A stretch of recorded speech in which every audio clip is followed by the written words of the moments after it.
Well, now from Capitol Hill, Republican Senator David Perdue of Georgia, who was a CEO once upon a time with a really big company, so he has a somewhat different perspective. Welcome, Senator. It's always good to have you with us. Good morning, David. So sort this out for us. How are we going to get past all this? Is there a way forward? Well, first off, of course there is, and we should have done it last year.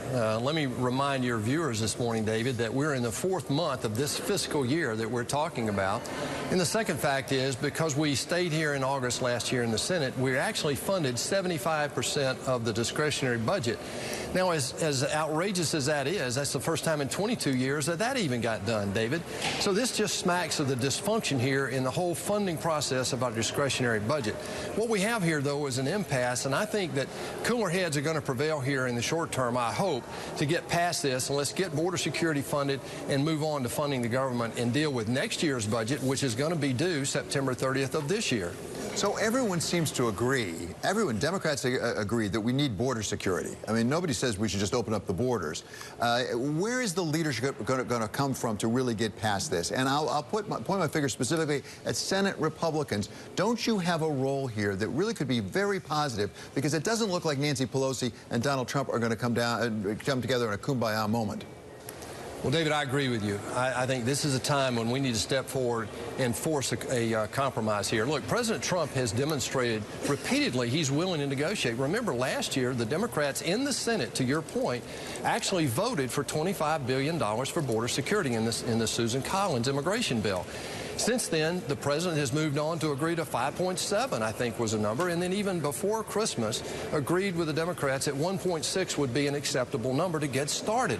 And the Democrats, we thought, agreed to that, and then a day later, they backed away from that. So I think it's time for the Senate right now to put forward and put pressure on both parties to try to get this concluded. We need to do this to remove the uncertainty in the markets, to get people settled down right now. But let's remember this. This is about a national security issue. It's not just an immigration issue on the southern border. I mean, we have something like 750,000 people a year crossing our southern border illegally, David. That put it in perspective. We bring in 1.1 million people legally. That's about 3 times our 100-year average. But the perspective is, of the 700,000, we've got a tremendous problem that in the last 2 years alone, 235,000 people have crossed that border illegally who are already convicted felons in the United States. No question about it. And as I say, I think Democrats agree there has to be something done about security. The question is, what does that compromise look like? We talked with one of your colleagues on the Democratic side, Joe Manchin of West Virginia, yesterday, and he suggested actually what needs to be done is make it bigger. Go back to the deals that were talked about before that includes a lot of money for southern border security, but also includes dealing with things like the Dreamers, more fundamental immigration reform. And he warned that really this is starting to affect people, not just because of the jobs of federal workers, but also because of food stamps. This is part of what he had to say. Right now, we've got 800,000 people on Thursday, 800,000 government workers who won't be getting a paycheck. But more than that, Dave, we have hundreds of thousands of children who won't be getting food. Now, this is unbelievable that we're going down this path because we become to an impasse. So what Joe Manchin went on to say is he thinks a bigger deal is the way to go. He's even raised it with the president. Is that what a compromise would look like, to say, let's take care of issues on both sides, bipartisan? Well, what we heard from the Democrat response last night was their idea of compromise is give us everything we want, and then we'll negotiate to give you what you're asking for. That's not the real world, and they know that. I think right now the point is that we have a national security crisis on our southern border. President Obama called it out. It's time for the people in Washington, in the Congress and in the administration, to act like adults and get this done. No question there's a need to deal with this. Is declaring a national emergency the way to go for the president? Because we've had various people suggest if they do that, that Congress might take away that power going forward, because it hasn't been done for a domestic purpose ever before. Well, this is a new day. You know, prior to 9/11, we never lost 3,000 people due to an attack from the outside either after World War II. So, I mean, what we've seen here is this is a new day and a new issue, and the president's trying to deal with something that Congress will not give him a solution for. Look, this should have been solved last year prior to September 30th in our normal budgeting process. This was an appropriation issue. The Democrats worked with us. We should have gotten this done last year.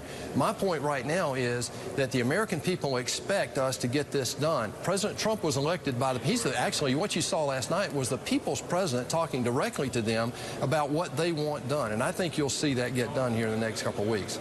If I could, Senator, let me turn to something else that you know a lot about and feel strongly talking about, I'm sure, and that's the Federal Reserve.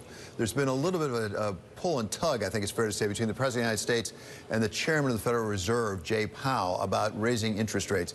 As I said, you were a CEO of a very big company. You had to pay attention to interest rates. Where are you, from your perspective of the economy? What is the right approach right now? Well, this is what I'm concerned about, David, and thank you so much for continuing to call this out. With $21 trillion of debt, we've had 9 increases in the last couple of years in the Fed fund rate, up by about 225 basis points. Well, that's $450 billion of new interest that we are liable for right now. And because under President Obama, they took the duration of our bond portfolio down to under 3 years, such that those changes are now rolling through, and those increases in interest expense are hitting us in the federal budget today. $450 billion of new interest just this year. So we've got to finally wake up and deal with this debt crisis. The interest rates are, I think, a manifestation of a turnaround here, probably the greatest economic turnaround in U.S. history, and the Fed is responding primarily to one variable, and that's unemployment. I personally think, as an ex-business guy, that there are other things to look at, because what we've got right now is a mismatch between our labor capability and the labor demands in our workforce. So if I could, Senator, let's put together the two things we've talked about. That is the government shutdown and also what's going on with the Fed and the interest rate payments. We have Fitch now saying they might actually consider downgrading the U.S. Credit rating. We've got a debt ceiling limit coming up in March. People are not real comfortable with the possibilities that this could all get worked out. What is the danger, actually, for the creditworthiness of the United States of America at this point? Well, it's already happened, under prior administrations. But my point is, I've been talking about this since 2013. Others up here beginning to get religion. This debt situation is very real. Not only the credit worthiness, but the ability to go out in these quarterly bond auctions and get people to come in and buy our bonds based on the good faith of the federal government. Look, it's time that we get serious about doing the 4 or 5 things that President Trump has talked about. I will tell you this, David. The good news is that nobody's talking about is by growing the economy more than 100 basis points. And the Congressional Budget Office says that we really can add about $300 billion a year of federal tax revenue. We see that happening right now.